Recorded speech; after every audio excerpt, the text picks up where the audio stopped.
Hey mommies and daddies, welcome back to my YouTube channel Preeti blogs में आपका फिर से स्वागत है।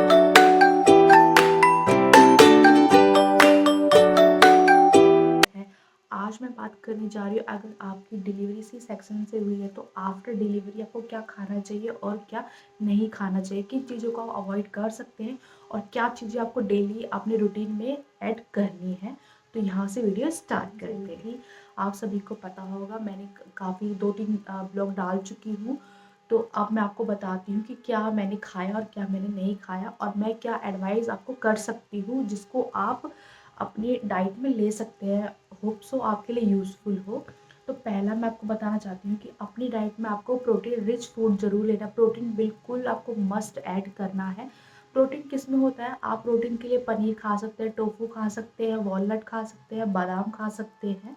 ये सारी चीज़ें आपको ऐड करनी है। अगर आप नॉनवेज खाते हैं तो नॉनवेज के लिए आप उसमें ऐड जो है एग यूज़ कर सकते हैं, एग खा सकते हैं, आप फिश खा सकते हैं, चिकन खा सकते हैं। लेकिन याद रहे, आपको ये घर पे बनाना है और ज़्यादा मसाला नहीं डालना है। अगर आप स्टार्टिंग में, अगर मैं बात करूँ स्टार्टिंग की, अब स्टार्टिंग में प्रोटीन कैसे ले, तो प्रोटीन का सबसे बड़ा स्रोत जो होता है मूंग दाल होती है, जो ग्रीन कलर की होती है मूंग दाल। आप मूंग दाल का पानी पी सकते हैं। जैसे मूंग दाल नॉर्मल आपने बनाई, हल्का सा लिक्विड बनाना है, उसमें मसाले कम डालने हैं, तो आप वहाँ से स्टार्ट कर सकते हैं। तो प्रोटीन के लिए आपका ये सोर्स हो। टोफू हो गया, सोयाबीन हो गया, आप सोयाबीन खा सकते हैं। प्रोटीन लेना हमारे लिए ज़रूरी इसलिए होता है क्योंकि जो हमारी मसल्स होती है काफ़ी लूज़ हो जाती है आफ्टर डिलीवरी। तो हमें ये रिकवर करने के लिए हमें प्रोटीन की बहुत ही रिक्वायरमेंट होती है। तो आपको प्रोटीन इसलिए लेना चाहिए। सेकंड, आपको विटामिन क्या लेना है, विटामिन ए, विटामिन सी और विटामिन B12। आपको ये सारे विटामिन अच्छे से लेने हैं, प्रॉपर खाना है आपको। ए, विटामिन सी और विटामिन B12 और B6, जो भी ग्रुप होता है विटामिन का, ये सारे लेना है। इनमें क्या होता है, एंटीऑक्सीडेंट होता है जो आपकी बॉडी को रिकवर करने में आपकी बहुत ज़्यादा हेल्प करते हैं। तो ये सब चीज़ें आपको लेनी ही लेनी होती है। और ये किस में होता है वो मैं आपको बता देती हूँ। ये फर्स्ट आता है आपका, पालक आता है, लहसुन आता है, अदरक आता है। ये सब चीज़ें इसमें पाई जाती है। और लहसुन, अदरक और पालक, ये चीज़ें जो होती है, ये बॉडी को रिकवर करने में, बॉडी को न्यूट्रिशन देने में, ये पूरी ओवरऑल जो आपकी हेल्थ होती है, इसको बहुत ही हेल्प करता है आपको रिकवर करने में। ऊपर से आप डिलीवरी के बाद आपकी जो बॉडी होती है, आपके जो बोन्स होते हैं, आपकी मसल्स होती है, बहुत लूज हो जाती है, बहुत कमज़ोर हो जाती है। तो ये चीज़ें अगर आप डेली थोड़ा भी खाते हैं अपने रूटीन में, आपको ऑरेंज, कीवी और मौसमी ये आफ्टर डिलीवरी खा सकते हैं। लेकिन आपको ये आफ्टर 40 या 42 डेज़ बाद खाना है, क्योंकि जो चीज़ें होती है विटामिन सी, ये आपको स्टार्टिंग में मना की जाती है क्योंकि गैस बनाती है जिसमें आपको खाना डाइजेस्ट करने में प्रॉब्लम हो सकती है। और आप ऊपर से फीड भी कराते हो बच्चे को, तो बच्चों को भी इस चीज़ से काफ़ी प्रॉब्लम होती है। तो ये चीज़ें आपको कम क्वान्टिटी में और कम से कम 1 महीने बाद आप ले सकते हो, लेकिन हाफ क्वांटिटी में। ये नहीं कि आप ज़्यादा ऑरेंज खा। हमारा फाइबर रिच फूड, हमें फाइबर रिच फूड में क्या लेना है, इसमें आप खा सकते हैं दलिया। दलिया बहुत ही ज़्यादा फाइबर होता है इसमें। दलिया तो आप सुबह शाम भी खा सकते हो। आप नमकीन बनाओ, मीठा बनाओ, जैसे भी आपको ठीक लगता है आप दलिया खा सकते हैं। दलिया खाने से क्या होता है, जो आपकी कॉन्स्टिपेशन की दिक्कत होती है स्टार्टिंग में, जो डिलीवरी के बाद हर फीमेल्स को, मोस्टली फीमेल को कॉन्स्टिपेशन रहता है, क्योंकि आप उससे पहले 3-4 घंटे तक कुछ नहीं खाते हो। तो इसमें क्या होता है, अगर आपको कॉन्स्टिपेशन हो जाता है ना, तो आपके टाँगों पे असर पड़ता है। क्योंकि अगर आप प्रेशर लगा के या फ्रेश होने जाते हो तो ऑब्वियसली बात, आपको पेट पे असर पड़ेगा, जिसका सीधा सीधा आपके टाँगों पर भी असर पड़ेगा, जो आपके लिए नुकसानदायक है। तो आपको फाइबर रिच फूड लेना, जिससे कि दलिया से ज़्यादा ऑप्शन आपको डेली सुबह शाम जब भी आपका मन करे, मेरे हिसाब से आप सुबह 1 बाउल दलिया खा सकते हैं। आप दूध में मिला के खा सकते हैं, आप नमकीन खा सकते हैं। लेकिन आपको फाइबर के लिए और जिससे आपको कॉन्स्टिपेशन की दिक्कत ना हो, तो आपको दलिया हमेशा खाना है। दूसरा आ जाता है आपका आयरन रिच फूड हो गया। आयरन के लिए आपको फर्स्ट आपको पालक खाना है, अंजीर खाना है और मेथी खाना है। मेथी, आप मेथी का साग भी खा सकते हैं। नॉर्मल जो मेथी सीड्स होती है, मेथी सीड्स, उसको पानी में भिगो के उसका पानी भी पी सकते हैं।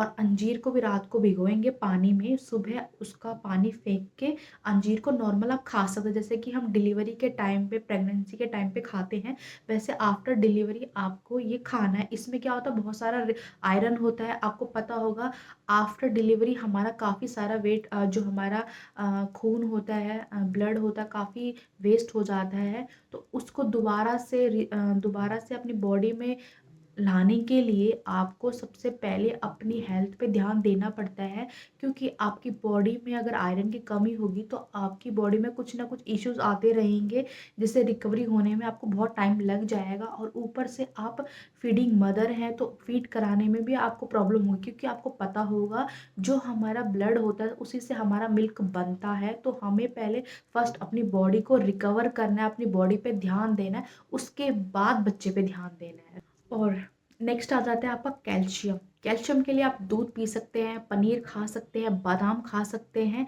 ये सब चीज़। नेक्स्ट आ जाता है आपका कैल्शियम। कैल्शियम भी आपको लेना बहुत ज़रूरी होता है। डॉक्टर हमेशा आपको सप्लीमेंट देते हैं, जो भी आपको सप्लीमेंट डॉक्टर द्वारा दिए गए हैं, या फीडिंग मदर हो या आपकी डिलीवरी हो चुकी है, तो आपको सारे जितने भी आपको सप्लीमेंट दिए जाते हैं, आपको पूरे सप्लीमेंट लेने ही लेने हैं। अगर आप ये सप्लीमेंट नहीं लेते हो तो आपको बहुत दिक्कत और फेस करनी पड़ जाएगी। आपको कैल्शियम ज़रूर लेना है। कैल्शियम के लिए आप दूध पी सकते हैं, बादाम खा सकते हैं, वॉलनट खा सकते हैं। ये रेगुलर आपको अपनी डेली रूटीन में ऐड करना है। सबसे बड़ी चीज़ आता है आपका तरल पदार्थ। तरल पदार्थ से मीनिंग आपको क्या करना है, सुबह उठ के जीरा अजवाइन का पानी पीना है। इससे क्या होता है, आपका जो मिल्क सप्लाई भी अच्छा होता है अगर आप फीडिंग मदर है, और आपकी बॉडी भी रिकवर करने में जल्दी होता है। सिंपल आप पानी भी पी सकते हैं। और मैंने कई बार सुना है लोगों के मुंह से कि ज़्यादा पानी पीने से पेट बाहर आता है, ये सब मिथ होता है, फॉल्स है। ऐसा कुछ नहीं होता है। आप एक बारी में ज़्यादा पानी मत पीजिए, थोड़ी थोड़ी क्वांटिटी में आप पानी पी सकते हैं, क्योंकि पानी से क्या होता है, आपका मिल्क सप्लाई अच्छा होगा, बॉडी भी रिकवर होगी, आपका वेट लूज करने में भी हेल्प करेगा, और ये बॉडी को हाइड्रेट भी रखता है। तो आपको हर दिन का पर डे का कम से कम 8 या 10 ml आपको पानी पीना है। जितना आप हो सके उतना आपको पानी पीना है।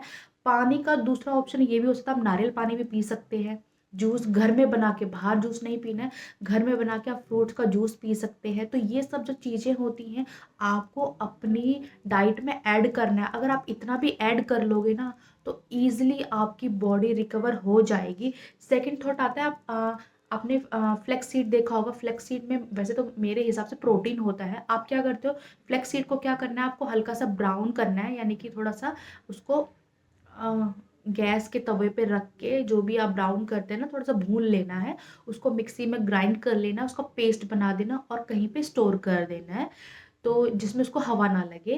तो स्टोर करने के बाद आप दूध में 1 चम्मच, पानी में 1 चम्मच, जैसे भी, या फिर डायरेक्ट आप खा सकते हो, उसको आप लेना। उससे भी क्या होता है, बॉडी में न्यूट्रिशन जल्दी पहुंचते हैं, और फ्लेक्सीड में प्रोटीन की मात्रा काफ़ी अच्छी होती है। तो डॉक्टर, हाँ, नेक्स्ट आता है आपका घी। डॉक्टर से, वैसे तो मुझे डॉक्टर ने बोला था कि घी आप हल्का फुल्का खा सकते हो, ऐसा कुछ नहीं है, कोई प्रॉब्लम नहीं है।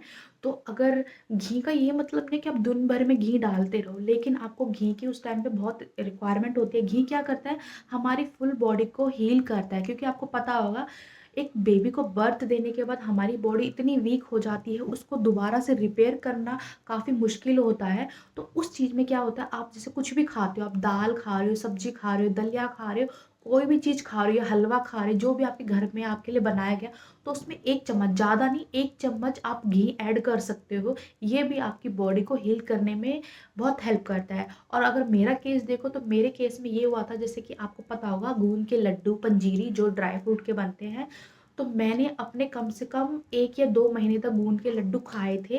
मैं एक लड्डू लेती थी और एक गिलास दूध लेती थी, साथ में मैं एक टाइम सुबह पीती थी, और रात को जब भी मेरा मन करता था तो मैंने गूंद के लड्डू और एक गिलास दूध पिया था। तो आप उसको पंजीरी बना के भी पी सकते हैं, किसी में मिला के डायरेक्ट भी खा। डाइट में नहीं लेना है, किन चीज़ों को आपको अवॉइड करना है, बिल्कुल नहीं खाना है।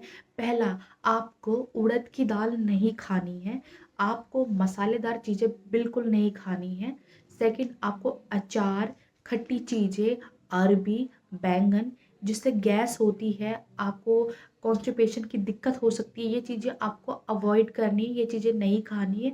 आपको कम से कम राइस खाने हैं। राइस अगर आप नहीं भी खाते तो चलेगा, लेकिन कई घरों में आज भी राइस खाते हैं, लेकिन आप राइस को कम खा सकते हैं।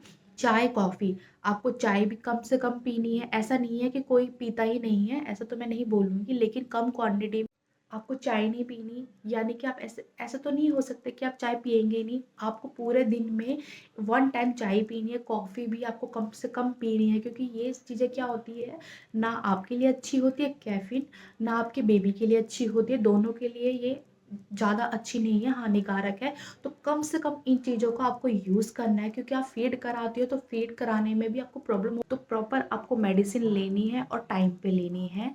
तो ये था मेरा जो मैंने अपनी डिलीवरी के टाइम पे किया, और अभी मेरा जो बेबी है 5 मंथ का कंप्लीट हो चुका है। तो अभी भी मैं कर रही हूँ, इन चीज़ों को फ़ॉलो कर रही हूँ, और होप सो आपको अच्छी लगी होगी मेरी वीडियो। कुछ आपको डॉक्टर ने बताया होगा मेडिसिन लेने के लिए, और डॉक्टर ने आपको मेडिसिन कुछ लिख के दी होगी, तो प्रॉपर आपको मेडिसिन खानी है। कोई भी आपको मेडिसिन स्किप नहीं करनी है, टाइम टू टाइम अपने मेडिसिन लेनी है। तो ये जो वीडियो थी, ये अगर मेरी कुछ यूज़फुल आपके काम आई होगी तो मेरे चैनल को सब्सक्राइब करना ना भूलिएगा।